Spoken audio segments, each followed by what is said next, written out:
Security forces now patrolling the country from the air and on the streets. Plumes of billowing black smoke as gunshots ring out in the distance. The violence reaching into popular tourist hotspots like Puerto Vallarta. Flames surrounding this Costco, vehicles charred in the parking lot. In Guadalajara, bullets piercing through car doors and shattering storefront windows. The U.S. Embassy urging Americans across the country, even as far east as Cancun, to shelter in place and avoid roads. If you've been around long enough, you know about former President Felipe Calderon's efforts at fighting drug cartels in Mexico and what that led to. It led to extreme violence in Mexico, and unfortunately that is what we are seeing today following the capture and killing of a drug kingpin. Before I give you the details on that, Cenk, do you remember under Calderon what happened? Yeah, it was disaster. Bad. Yeah. So in fact, that's the two things I want to talk about after Anna gives you the facts.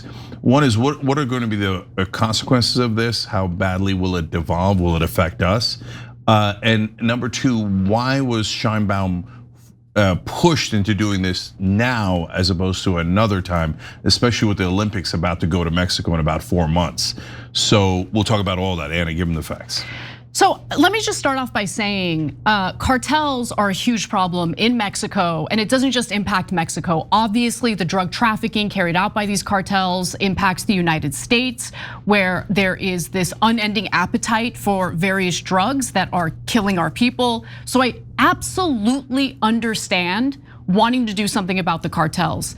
But unfortunately, there are no great options because the second you take out a cartel leader, you get this massive amount of violence because the cartels are well organized and they have tactics to essentially hinder any of the actions taken by local law enforcement or the military in Mexico. So let me fill in the blanks here because early on Sunday, a team of elite Mexican Army and National Guard special operations soldiers descended on the community of Tapalpa in western Mexico, where El Mencho, as he's called, he's the head of the Jalisco New Generation Cartel, remained holed up after his girlfriend left. So basically the US was part of this operation. We didn't have boots on the ground, but the US had gathered intelligence that it shared with Mexican authorities so they could essentially trail El Mencho, okay, this cartel leader. And when they found him, he basically was in like a more remote part of Mexico. They followed his girlfriend who went to go visit him there. And then at that point, the operation was carried out, okay? So El Mencho was a significant player, a top dog, if you will, when it came to drug trafficking. The United States, which had a $15 million bounty on him, had shared intelligence with Mexico in order to make this happen.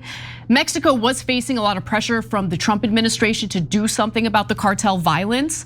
And US officials said that the newly created US Joint Interagency Task Force Counter Cartel helped with this mission. But again, no boots on the ground. That's what the president of Mexico, Sheinbaum, wanted to avoid. Now, the task force was specifically created to dismantle drug cartel networks. The president of Mexico made it clear that not only are there no boots on the ground, Mexico does not want the United States to send soldiers. And she also says that all operations from their planning onwards are the responsibility of the Mexican federal forces.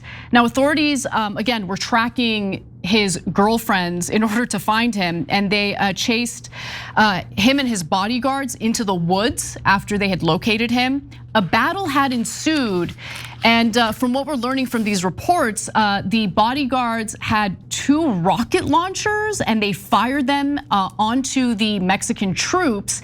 In the end, 8 people were killed in the fighting, including El Mencho and 2 of his bodyguards.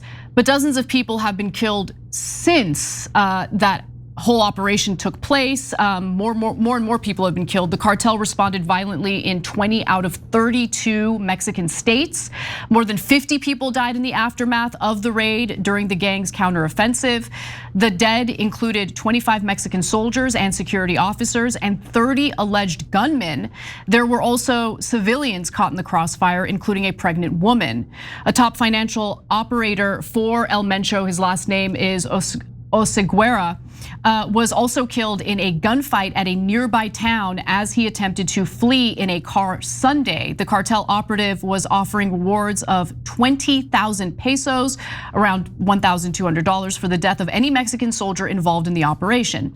Now, a common tactic that the cartel members use in order to kind of stop or hinder any type of operation being carried out by the military or law enforcement is they'll like set cars, trucks, various things on fire in the middle of the roads to essentially make it difficult for movement for the military.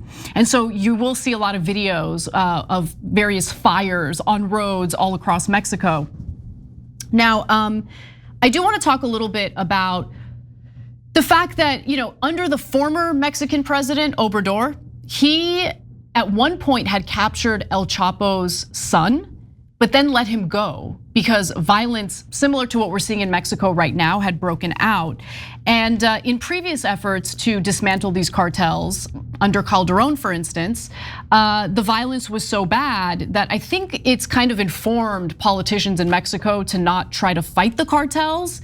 But I don't think that's a good option either. So I don't really know what the solution is, Cenk, because the cartels are a problem and they do victimize local populations in Mexico. They extort them, they extort their businesses. It's an absolute disaster. So I'm gonna give you all my analysis, then I'm gonna say something startling, okay? So that'll be fun, okay? So first of all, you're right overall. We're damned if we do, damned if we don't. The cartels are out of control. You gotta do something about it. But the minute you start to do something about it, you get even more violence. First, let's be fair. Hey, look, the CIA did something. And kind of in America's interest. That hasn't happened in like maybe ever. Picture this, it's midnight, you're in bed, shopping cart full on Shop TYT. But your wallet's on the other side of the room. Oh no, you don't wanna get up, nobody wants to get up. Oh, then you see the purple Shop Pay button, which has your payment and shipping information saved and ready to go. The day is saved. That seamless checkout experience is all thanks to Shopify, which makes buying your next piece of TYT merch a breeze. Shopify is the platform behind 10% of all e-commerce in the US. Shopify gives you that leg up on the competition with hundreds of beautiful, ready-to-go templates to express your brand's unique style. Tackle all those essential tasks in one place, from inventory to payments to analytics, and expand your brand reach with built-in marketing and email tools. And I already mentioned that awesome purple Shop Pay button. It's why Shopify has the best converting checkout on the planet. See fewer carts go abandoned and more sales go with Shopify and their Shop Pay button. Sign up for your $1 per month trial today at shopify.com/TYT. Go to shopify.com/TYT. That's shopify.com/TYT. I'm kind of shocked that the CIA was competent enough, awake enough, and they did something not related to Israel. All of that is shocking. So I am giving credit where credit is due there. Secondly, Mencho was a lot more relevant to dealing drugs in this country, and specifically fentanyl, than Venezuela in its entirety. So at least there's more logic in going after this cartel as opposed to the government of Venezuela, which is more about oil and shockingly, weirdly, somewhat about Israel than it is about this. But this has nothing to do with any of that other parts of the world. This is just about the cartels. And so I get it. It's more pertinent to us. And there's some upsides to taking this guy out for sure. So then why is this even a question? Because there's three different sets of violence that happens once you take out one of these cartel leaders, okay? Number one, they retaliate because they don't want there to be a perception that they've lost their hold on power. A lot of the ways that they do extortion is everyone gives them money because they think they're in charge and the government cannot protect me. If the people start to believe the government can protect them, then the cartels will lose a tremendous amount of power. So they want to strike back so forcefully that it provides a disincentive for the government to act so they could hold on to their power. Number two, leaders within the cartel, after the leaders toppled, then fight amongst themselves. Exactly, yeah. And that creates an enormous amount of violence. Number three, the other cartels, sensing that they could grab territory, attack the weakened cartel. And then that leads to even more violence. So you've got this triple damages here when you attack a leader of a cartel. So the violence is almost unavoidable. But if you use that logic forever, then you'll never do anything about the cartels. So here comes a startling statement. I don't know what to do here. Well, okay, so here's the thing.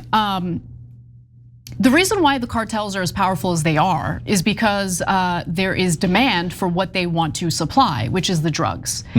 Unless you deal with why there is a hunger in the United States for these drugs, we're gonna continue having this problem. Because make no mistake about it, Mexico has taken out, and the US has taken out other cartel leaders in the past, and cartels continue to be a huge problem. The idea that you just take out a leader and then problem solved is like one of the most ridiculous claims in the world. So just real quick, I wanna give you the details about what I mentioned in regard to Manuel Lopez Obrador, what happened under his watch. That was the previous Mexican president. Because I mentioned that they had captured El Chapo's son and then he decided to let the son go. Security forces briefly captured Ovidio Guzman only to let him go hours later as the security forces were overwhelmed by cartel forces. Quote, so as not to put the population at risk, I ordered that this operation be stopped and that this alleged criminal be released. That's what the president said. That was in 2020. Now, going back to the other leaders, as I mentioned earlier, former Mexican President Felipe Calderon in 2006, as soon as he was, in office, decided to launch a war against the cartels. And you wanna know something? He was actually successful in taking out several of the cartel leaders. Within 2 months, around 20,000 troops were involved in operations across the country, which initially attracted widespread support from communities tired of like gun battles and cartel violence. But between 2006 and 2016, 20,000 people were killed in Mexico, murdered as a result of this cartel violence tied to the drug war. And you had, another instance in 2014 where 43 trainee teachers disappeared and are presumed to be killed after they were attacked by corrupt police officers and handed over to drug cartel members. So the problem within Mexico is the corruption when it comes to the law enforcement and when it comes to the military. Mexico does need to get a handle on that. And here in the United States, what we need to get a handle on is the misery that Americans find themselves in because we don't have a government that represents us. And that's not a knock on Republicans only, that is a knock on all politicians that have abandoned the American people, use the office of, either their congressional offices or the office of the presidency for their own enrichment, not because they want to be public servants. Americans are struggling. People don't turn to fentanyl because they're like, ooh, I'm bored. I'm gonna take a drug that's killing a ton of people in my country. They do it because they are absolutely miserable. Because in this country right now, I don't know what there is to look forward to. There's no hope. People don't feel like they have anything to look forward to. You need to deal with that. Killing cartel leaders might feel good, it might feel justified, but at the end of the day, it doesn't actually solve the underlying issue here. Yeah, no, look, I'm not gonna trust any politician just in a blanket way, but Claudia Sheinbaum is pretty smart and to the best of our ability to tell it is relatively honest for a world leader. We do Turk and Jerk of the Year at the end of the year every year. A couple of years ago, I gave it to Sheinbaum, and so I'm gonna trust her judgment a little bit here that this was the right move. So why did she do it now? Because Trump's been putting tremendous pressure on them to do something about the cartels.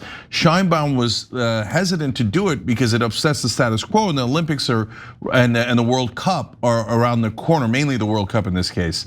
And so, the World Cup's going to actually be in Mexico, and so.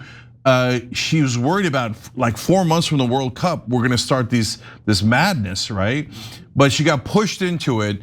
But to be fair, again, you should do something about the cartels. I don't know if this was the right time. I'm gonna trust Sheinbaum's judgment a little bit on this. And so this is among the less offensive things that Trump has done because those are real issues in Mexico. Trump was threatening boots on the ground in Mexico. Sheinbaum does not want boots on the ground in Mexico, so she did this to prevent US boots on the ground in Mexico. And let me just note that 25 of the 37 drug traffickers on Calderon's list were killed or jailed.